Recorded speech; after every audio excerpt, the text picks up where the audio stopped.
27 अप्रैल को सरकार के द्वारा आयोजित रामकथा त्रिवेदी जी के माध्यम से कराई गई थी।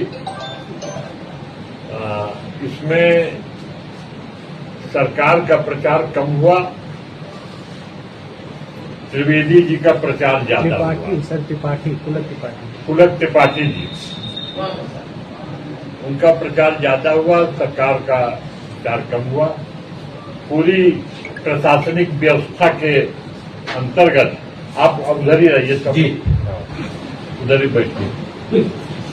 प्रशासनिक व्यवस्था के अंतर्गत पूरा इंतजाम किया गया। डीएम एसपी भी समय समय पर दिन में निरीक्षण के लिए जाते रहे।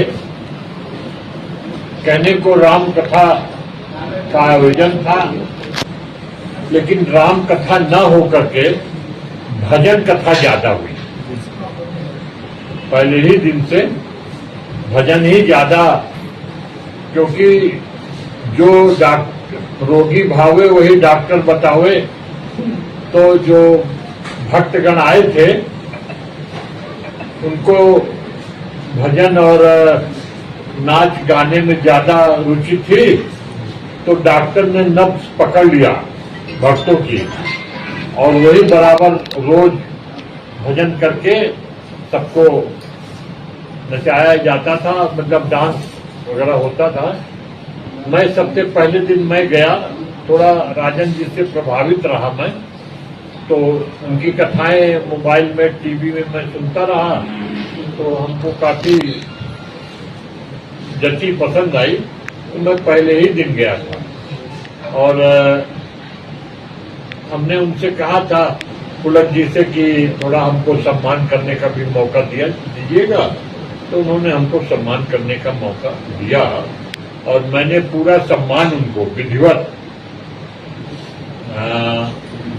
देखिए, अंग वस्त्रों के द्वारा, एक चंदन की माला के द्वारा, शॉल के द्वारा, और मैंने उनके सम्मान में 1 लाख रुपया भी मैंने उनको समर्पित किया। बात आई गई हो गई। और उसके अलावा फिर मैं दूसरे दिन तीसरे दिन नहीं गया। पहले दिन थोड़ा हमको अच्छा लगा, लेकिन जब तीसरे दिन गया, जिस दिन दिनेश सिंह जी राज्य गए थे, मनोज पांडे भी गए थे उस दिन। अब क्योंकि वो वीआईपी थे और मैं तो बिना कुर्सी का था, तो मुझे सम्मान कम मिलने लगा और उनको बाकी वीआईपी को सम्मान ज्यादा मिलता था। तो हमको कुछ असंतोष हुआ। फिर तीसरे दिन गया और तीसरे दिन जो गाना बजाना हुआ, उसमें नाच गाना डांस शुरू हुआ। 6 से 9 का समय था, लेकिन हम 8 बजे, मनोज पांडे जी थे, हमने उनसे कह करके हम वहां से चले आए कि देखिए यहाँ तो भांगड़ा चल रहा है, इसलिए हम जा रहे हैं। हम चले आए और वास्तव में जो आयोजक पुलक त्रिपाठी जी थे, उनका इसमें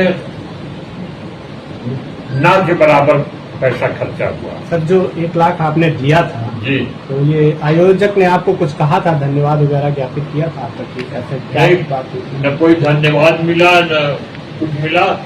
बाकी राजन जी से आशीर्वाद जरूर मिला, लेकिन कोई उसकी चर्चा बाद में नहीं की। उन्होंने, न राजन जी ने की, न उन्होंने की। कथा के दौरान अलग से बुलाए कि हमको भी थोड़ा, हमारे लिए भी आशीर्वाद दे दिया जाए, उनके भाई। तो हमने कहा ठीक है, समय आने दीजिए तो वो भी हो जाएगा। लेकिन तीसरे दिन हम 8 ही बजे चले आए। और जैसा कि हमने सुना कि वीआईपी पास जो इशू होते थे, वो जो प्रभावशाली होते थे वो तो वीआईपी पास प्राप्त कर लेते थे, लेकिन जो उतने प्रभावशाली नहीं थे उनको धनराशि के माध्यम से वीआईपी पास दिया जाता। क्या धनराशि रखी गई थी पीआई के पास? नहीं, ये हमको जानकारी नहीं, वो जानकारी हमको नहीं है, लेकिन कई लोगों ने हमको कहा कि वीआईपी पास भी धन के माध्यम से शुरू होता है।